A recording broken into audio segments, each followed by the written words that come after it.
All right, thanks so much for sharing your garden with us. And right now we're going to be talking about orchids and how to keep them alive. I think you're going to be really excited by this segment because we have lots of beautiful plants and some very helpful tips. Jessica Robertson, who wears many hats, formerly with Backbone Valley Nursery, now with Greenleaf Nursery. Yes, I sure am. And orchid hobbyist. I am. Orchids are my passion, so this is a fun one for me to talk about today. Why are you so passionate about them? I don't know. I was in college and I was playing in the horticulture greenhouse, ran across these orchids. They weren't really being taken care of.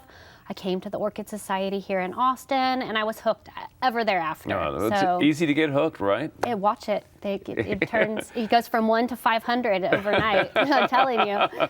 Well, most people are introduced to orchids by this guy. They are. By moth orchid or Phalaenopsis. Or Phalaenopsis. Right. And these are what you're commonly going to find in box stores or grocery stores, and people will sell them and use them instead of sometimes fresh flowers because they last for 6 to 8 weeks. Now, I like to give these as gifts, and occasionally somebody will say, "Oh, don't give me that, I'll kill it." How do they keep these alive? You know, it's really like any other plant. You just have to know what they like and what they don't like. They don't like to sit in water, so don't ever let their feet stay wet. Make sure that they have good drainage. A lot of times they'll come packed in the sphagnum moss. I don't recommend leaving them in that. And after they're done blooming, you can actually just kind of cut the bloom spike down here. And you can see, what we did on this one here. Okay, let me bring this guy over. Right, so there you see it, and then it's just, people would think, well, that's not going to grow. This will actually respike one more flower spike off of there, and it takes 6 to 8, 10 weeks sometimes, but you can get another flush of flowers after it. And the blooms last forever. They do. I only tell people to do that one time though, and then after that, you'll cut the bloom spike as far down as you can, and then that's a really good time to repot it. Okay, repot it, give it a little bit of fertilizer, give it a little kick, and away it goes. Absolutely. Well, that's an easy thing to remember for the Phalaenopsis. Now, you talked about the potting medium. Really important. And so let's show people this. And it's a mix of perlite. It's got perlite in there. This right here is going to be an expanded shale, which is kind of like a rock material, holds an equal amount of air and water. This is horticultural charcoal, not what you're going to use in your fire pit. Okay, big difference there. This is a hard bark. This one is called Orchiata. You can use fir bark. You just want to make sure it's not, bark mulch that you're buying in a bag. Just something that's going to have really good drainage. And you often find these all mixed up for you. Right? Oh yeah, exactly. You can. A lot of commercial mixes, you want to make sure and you have something real fine about like that, no bigger than this. Some of the commercial mixes tend to be real big and chunky. I don't prefer that. Okay. And you were talking about the sphagnum moss, and you're right. You almost always see this as a kind of like an ornament, I guess. Well, a lot of these Phalaenopsis are grown overseas, and they ship them into the United States. They are not allowed to import them in the bark material, so they import them in the sphagnum moss. The problem with that is it holds on to so much water that you can kill your orchid very quickly because it stays too wet too long. People just don't realize that, and they kill them with kindness and overwater them that way. That's the most common way that people lose orchids is overwatering. Overwatering. You can almost go 2 weeks to a month without watering this. Whereas, I like to get them out of this and into a really good, well-draining bark mix as quickly as possible. Okay. So we've introduced them to Phalaenopsis, which, again, a very common one. Now, there's another group that you've brought a couple samples of, and this is called a Vanda. This is in the Vandaceous family. Vandaceous. So you can call it a Vanda. This one's called a Neophonetia. This one's actually very fragrant, very sweetly fragranced. And it's got a unique story because in where it's found in the wild, it is a species. A moth will come and land on this little bottom spur that comes off the back there and kind of sits there and will extend its proboscis up into the flower, and that's how they get pollinated in nature. Amazing how Mother Nature works. Yeah. Now, the clear plastic pot for a reason, right? If you're a new grower, and even I've been growing for 10 years, I recommend clear pots. You can see what's going on in the inside of the pot. You can see if it has any moisture. So if you see moisture beads on the inside, then you can wait a day or two to water. Okay.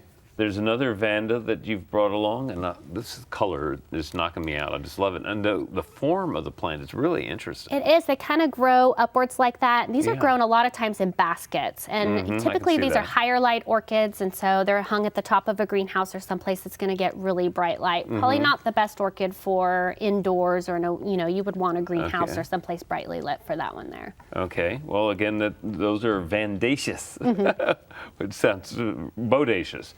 Now, you've warned me I don't want to sniff this one. Oh, come on, Tom. Okay, well, now, see. Oh my goodness, now. It smells horrid. Yeah. It smells horrid, right? Right, All right. yeah. My favorite thing to do is I'll have people come in my greenhouse and I'll say, you've got to smell this orchid. And they think it's going to smell wonderful, and they put their nose in it and it smells terrible.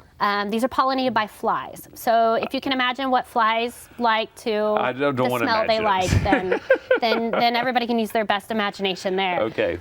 Okay. But that's a fun one. Fun. And what's the name of this? It's called a bulbophyllum. It's in the bulbophyllum family. Yes. Okay. Well, I will not put it by my bedside. I promise that. Now, there's an orchid relative here called a jewel orchid that's really a wonderful looking plant. These come in so many wonderful forms, and it's so hard indoors to really see the beauty of them. But when you get that leaf in the light, it sparkles like glitter. The veins in them sparkle like glitter, and it is so beautiful. There's green leafed forms. This is a red leaf hue to it as well. But these do really well as houseplants, and you actually pot them in potting soil, which would be a no-no with all the other orchids we talked about today. But they are in the orchid family, and those are commonly called jewel orchids. Well, they're beautiful. Now, speaking of spectacular flowers, the lady slipper orchids over here look stunning, even from the back. And these are plants that can deal with a little bit lower light than a lot of the other orchids, They sure can. If you can keep a house plant alive, you can grow a slipper orchid in your house. The Paphiopedilums are my favorite. That's what the majority of my greenhouse is. And they're very easy to care for and keep alive. They like to stay a little bit more on the wet side. You still don't want them to sit in water. They don't like their feet wet. They will bloom kind of over the cooler winter times of the month. So kind of late fall through the winter months, and you can get a lot of different blooms. A differentiation out of them. Okay, and you brought a wide variety of Cattleya orchids, and again, spectacular. And they go from tiny itty bitty to really big plants. So there's some plants that are going to be considered more compact growing, and some that grow a little bit bigger.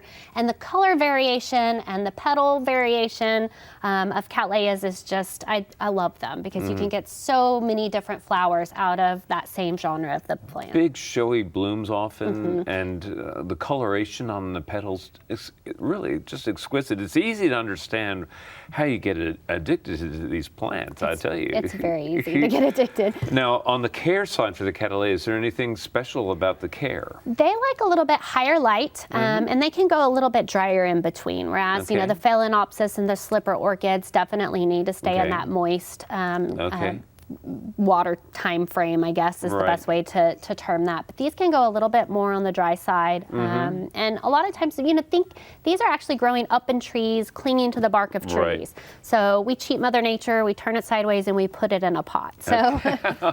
And I understand you have a new blog that you created, and hopefully you'll be talking about orchids there as well. I will. It's kind of all things green and growing. Anything that you can get dirty doing, it will be talked about. It's greensideupgardens.com. And we so appreciate you making the trip with all these gorgeous specimens. Thanks for being on the program. Well, thanks for having me. And coming up next, it's our friend Daphne.